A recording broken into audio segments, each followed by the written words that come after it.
Hi hello ನಮಸ್ಕಾರ, ನಾನು ನಿಮ್ಮ ಜಗದೀಶ್ ತೆಗಿ. ನೀವೇನಾದರೂ ಏರ್ಪೋರ್ಟ್ ರೋಡಲ್ಲಿ ಹೋಗ್ತಾ ಇದ್ದೀರಾ ಅನ್ನೋದಾದರೆ ಏರ್ಪೋರ್ಟ್ ಟೋಲಿಂದ 4 ಕಿಲೋಮೀಟರ್ ಮುಂದೆ ಹೋದರೆ ಮೊದಲು ನಿಮಗೆ ದೇವನಹಳ್ಳಿ ಸಿಗ್ನಲ್ ಸಿಗುತ್ತೆ. ದೇವನಹಳ್ಳಿ ಸಿಗ್ನಲಿಂದ 2 ಕಿಲೋಮೀಟರ್ ಮುಂದೆ ಲೆಫ್ಟಲ್ಲಿ ಸಿಗುವಂಥದ್ದು the Srisailam veg. The Srisailam veg ಈಗಾಗಲೇ ಬೆಂಗಳೂರಿನಲ್ಲಿ ಸಾಕಷ್ಟು ಹೆಸರು ಮಾಡಿದೆ. ಸಾಕ್ಷಾತ್ ದೇವಸ್ಥಾನದಂತೆ ಕಾಣುವಂಥ ಈ ಹೋಟೆಲ್ನಲ್ಲಿ ಕೂತು ಊಟ ಮಾಡಿದ್ರೆ ದೇವಸ್ಥಾನದಲ್ಲಿ ಕೂತು ಊಟ ಮಾಡಿದಂಥ ಅನುಭವ ನಿಮ್ಗಾಗುತ್ತೆ ರೀ.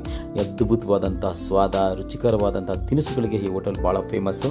ನಾವು ಇಲ್ಲಿ ಊಟ ಮಾಡೋಣ ಅಂತ ಹೋಗಿದ್ವಿ. ಮೊದಲಿಗೆ ನಾವು ಆರ್ಡ್ರ್ ಮಾಡಿದ್ದು ಟೊಮೊಟೊ ಸೂಪು ಅದ್ಭುತವಾಗಿತ್ತು ರೀ, ರುಚಿಕರವಾಗಿತ್ತು. ಹಾಗೆ ನಾನು ನಾರ್ತ್ ಇಂಡಿಯನ್ ಮೀಲ್ಸ್ನ ಆರ್ಡ್ರ್ ಮಾಡಿದೆ, ನಮ್ಮ ರಾಜು ಸೌತ್ ಇಂಡಿಯನ್ ಮೀಲ್ಸ್ನ ಆರ್ಡ್ರ್ ಮಾಡ್ದ.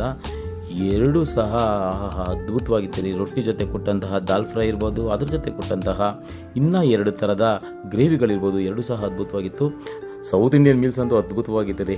ಕೊಟ್ಟಂತಹ ರಸಮ್ ಇರ್ಬೋದು, ಸಾಂಬಾರು ಇರ್ಬೋದು, ಪಪ್ಪು ಇರ್ಬೋದು, ಪಲ್ಯಗಳಿರ್ಬೋದು, ಸ್ವೀಟು, ಆಲ್ಬಾಯ್ ಅದ್ಭುತವಾಗಿತ್ತು. ನೀವೇನಾದರೂ ಏರ್ಪೋರ್ಟ್ ರೋಡ್ ಕಡೆ ಹೋದರೆ ಮಿಸ್ ಮಾಡಬೇಡಿ, ದಿ ಶ್ರೀಶೈಲಂ ವೆಜ್ಜನ್ನು ಒಮ್ಮೆ ವಿಸಿಟ್ ಮಾಡಿ.